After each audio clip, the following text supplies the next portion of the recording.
Hey friends, if Windows keyboard language changes on its own and on your Windows computer, then please watch this video. I will guide you through the solution.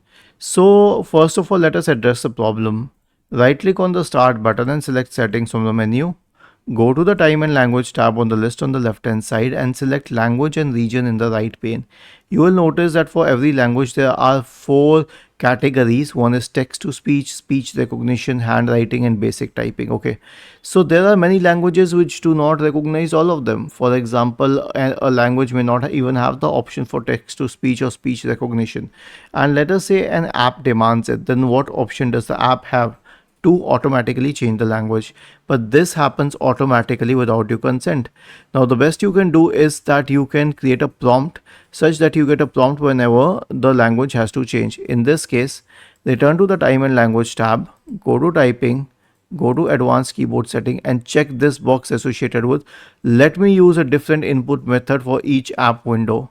Was this helpful? If yes, then please subscribe to the channel, and if not, then let us know in the comment section of the video on how we could help you further. Thank you for watching this video and have a nice day.